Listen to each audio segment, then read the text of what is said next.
Boa tarde. Boa tarde. Nesse segmento do Visão Libertária, vamos à crônica libertária sugerida e escrita por Vinícius Souza, Revisada e narrada por Lea Far e JJ Liber, do canal Liberdade Cultural. Análise do anime Ascendance of a Bookworm, a história da bibliotecária capitalista. Essa é uma pequena análise de um anime em lançamento, chamado Honzuki no Kekokujo, ou Ascendance of a Bookworm, aqui no ocidente, baseado na light novel escrita por Mia Kazuki e ilustrada por Yushi Ina. Se trata da história de uma garota chamada Motosu Urano, bibliotecária apaixonada por livros, que morre em um terremoto, ironicamente, esmagada por uma pilha de livros, e reencarna no corpo de uma criança chamada Mine, num lugar desconhecido parecido com a Europa medieval. Alerta! Esse vídeo contém spoilers. Mine é uma criança com 6 anos de idade, com corpo frágil, debilitado e febril. Além disso, sofre desmaios quando se cansa muito. Para piorar a situação, a família é extremamente pobre, moram numa casa de madeira, possuem recursos limitados, fazem as necessidades fisiológicas numa bacia e jogam pela janela, assim como todos os vizinhos em situação semelhante no burgo em que vivem.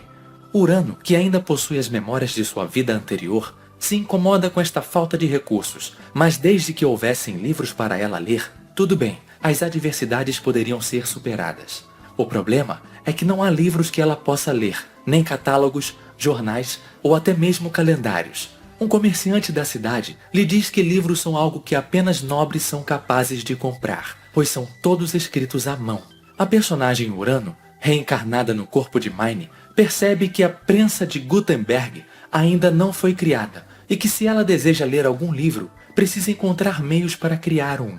É aqui que entra diversos princípios individualistas e capitalistas na qual jamais vi com tanta ênfase em algum outro anime. Urano tenta usar seu conhecimento acumulado dos livros que leu na vida passada para melhorar suas condições de vida atual. Enquanto ajuda a família a fazer cestos para vender, ela também desenvolve outras coisas que podem ser vendidas, como sabão, shampoo, adereços e prendedores para o cabelo, que são simples e fáceis de serem feitos com poucos recursos. E de fato, muitos pobres fazem sabão, presilhas e bijuterias para vender. Ela busca fazer algo em que possa escrever, como papiro feito com fibras pelos egípcios, mas o processo é tão difícil e demorado que não vale a pena.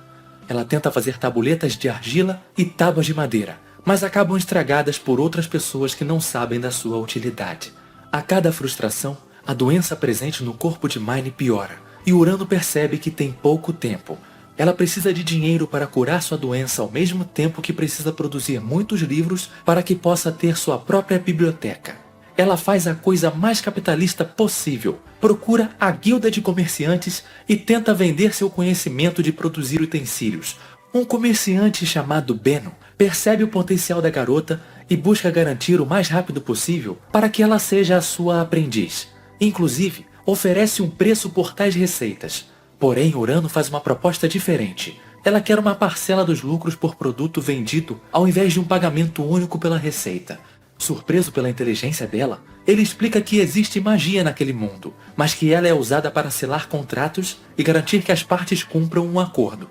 O que para nós seria o princípio Pacta Sunt Servanda, que significa os pactos assumidos devem ser respeitados, um dos pilares da sociedade de mercado e propriedade privada.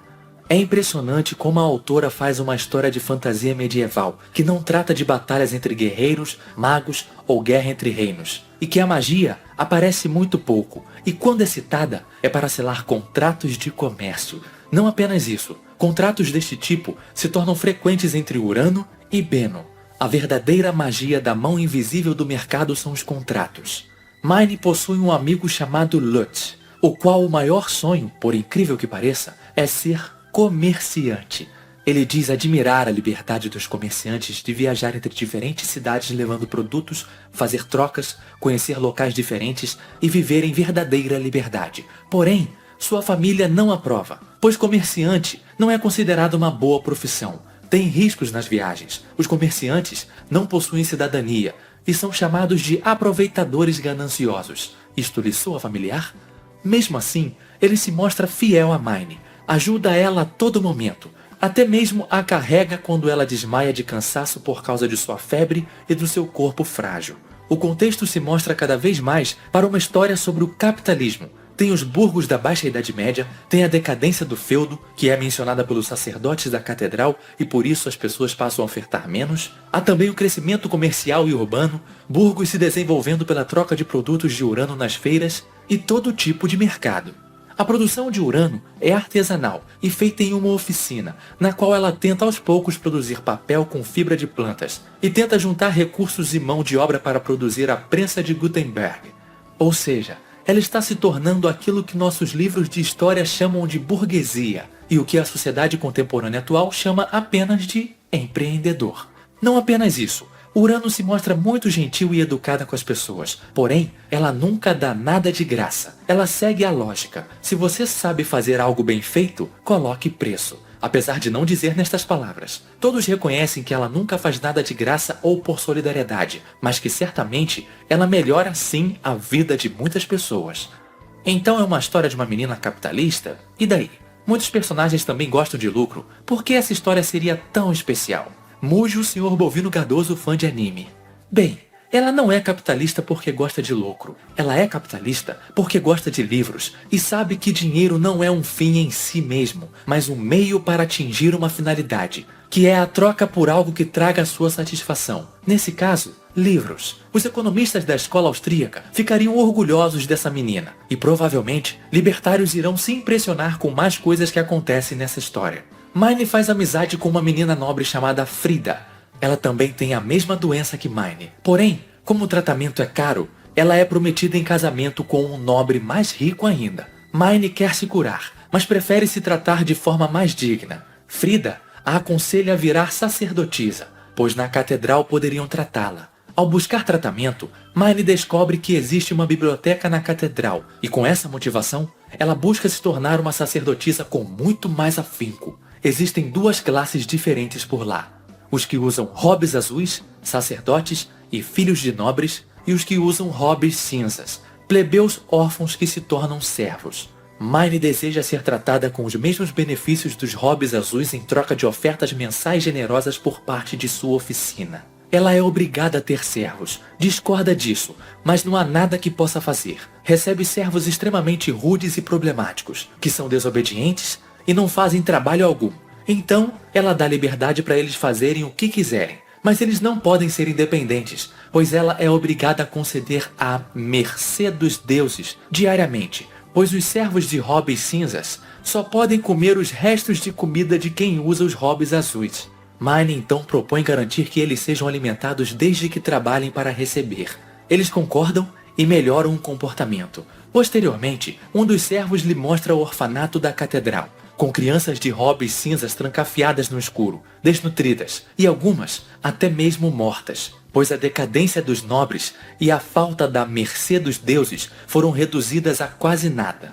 Ela se reúne com o sacerdote Mor, um homem que parece muito racional, porém frio e neutro emocionalmente. Ele recusa o pedido de Mine e diz que não existem necessidades para melhorar o orfanato. O trecho do diálogo segue assim. Mas as crianças novas estão famintas, à beira da morte. Não podemos gastar dinheiro com órfãos não batizados. Para a igreja, crianças não batizadas não são indivíduos. Então você não se importa se as crianças morrerem? Se elas morrerem é porque Deus quis assim. Então, para que serve o orfanato? Não é um lugar que cuida das crianças sem família? Não.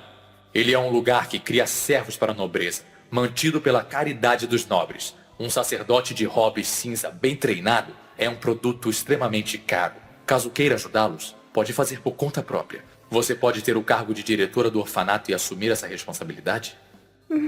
Não posso. Se você os alimentar, não vai ter que ver eles morrerem.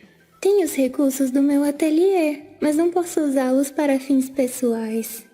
Então, não pode cuidar deles, nem gastar dinheiro com eles?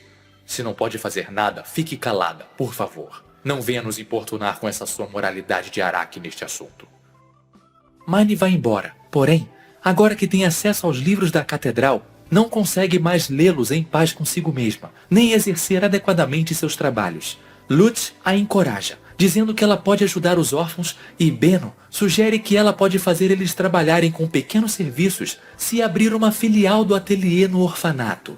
Ao perceber a viabilidade econômica dos órfãos, ela decide se tornar diretora e ajudá-los a produzir papel em larga escala. Mas Benno a desaconselha subitamente, recomendando calma, agendar uma nova reunião avisando sobre os termos do contrato para ambas as partes terem certeza do que está sendo negociado e quais seriam as vantagens. Acontece um novo diálogo entre Mine e o sacerdote Mor. Porque logo você que nunca costumou se importar com outras pessoas, se preocupa tanto com esses órfãos. Você não costuma enfrentar problemas se não for para obter algo em troca. Só quero ler meus livros com a consciência tranquila. O sacerdote Mor fica tão surpreso que pede a ela para explicar melhor seu raciocínio. Essa situação me incomoda tanto que não consigo me concentrar nos livros. Por isso decidi ajudá-las. Note que, mesmo quando ela deseja ajudar órfãos que estão morrendo, ela não faz porque deseja salvá-los, mas porque o peso em sua consciência atrapalha sua concentração na leitura. Isso se chama compaixão. E, de fato, esse é um dos motivos que geram a filantropia no capitalismo. Existem pessoas bem-sucedidas que se sentem insatisfeitas com a miséria dos outros e sentem a necessidade de fazer algo a respeito, seja por empatia ou por incômodo. Ela agirá da forma que melhore sua satisfação. Até mesmo o egoísmo gera caridade e traz solução de problemas. E tem mais. A obra fez questão de abordar solução de conflitos por meio da mediação. E foi com a justiça privada. Os conflitos de Lutz com sua família aumentam de tal forma que, em certo momento, quando Benno precisa da autorização dos pais de Lutz para ele ir em outra cidade como ajudante nos atos do comércio, eles recusam e brigam com o garoto. Lutz sai de casa e passa a viver na oficina. Benno diz que se ele puder adotá-lo, resolverá o problema. Mine não sabe o que fazer e isto a incomoda, pois quer a solução da crise sem fragmentar a família de Lutz. O sacerdote Mor, ao conversar em particular com ela, propõe que os pais o abandonem, o orfanato receba-o e depois Benno o adote, mas diz que dependeria da assinatura dele, já que Mine é menor de idade. Ela concorda, mas ele adverte. Eu também quero ouvir o lado dos pais.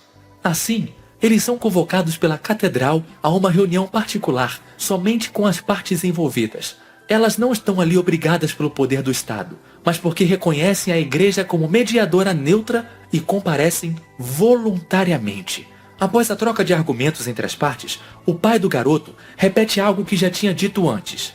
Já falei para ele fazer o que quiser. Há uma certa confusão na interpretação disso, mas a mãe esclarece que é a forma dele de aceitar a decisão do filho de ser comerciante. Porém, o menino não havia compreendido devido à natureza rude e simples do pai de se expressar, que explica. Seja homem e pague o preço. More em um sótão. Faça o diabo que for. Não seja um bebê chorão que fica implorando o orfanato por ajuda. Ou seja, os pais reconheciam a liberdade do filho de tal forma que jamais concordariam com a ideia de abandoná-lo por adoção, mas queriam que ele aprendesse a não pedir permissão para fazer as coisas, mas emancipar-se e assumir a responsabilidade daquilo que deseja. Lembre-se, trata-se da emancipação de um garoto de 8 anos de idade para exercer atos da vida civil. A autora dessa história deve ter lido o Manifesto Libertário de Rothbard, pois isso é muita coincidência. Mas calma, tem mais! Você pensou que não haveria uma crítica ao socialismo na obra? Você pensou errado. Quando Mine assumiu o orfanato, ela alimentou as crianças, distribuiu tarefas para elas limparem e cuidarem do lugar. A autora fez questão que os personagens coadjuvantes ou figurantes tivessem personalidades distintas, mostrando que cada indivíduo tem aspirações e características diferentes. Ao terminarem o serviço, ela traz várias caixas com recompensas saborosas, faz uma oração e começa a recompensar um por seus serviços, começando por Vilma. Então, um órfão revoltado exclama. Por que só a Vilma? A mercê dos deuses deve ser distribuída igualmente. As outras crianças concordam em coro. Mas isso não é a mercê dos deuses. Recompensas não são igualmente repartidas.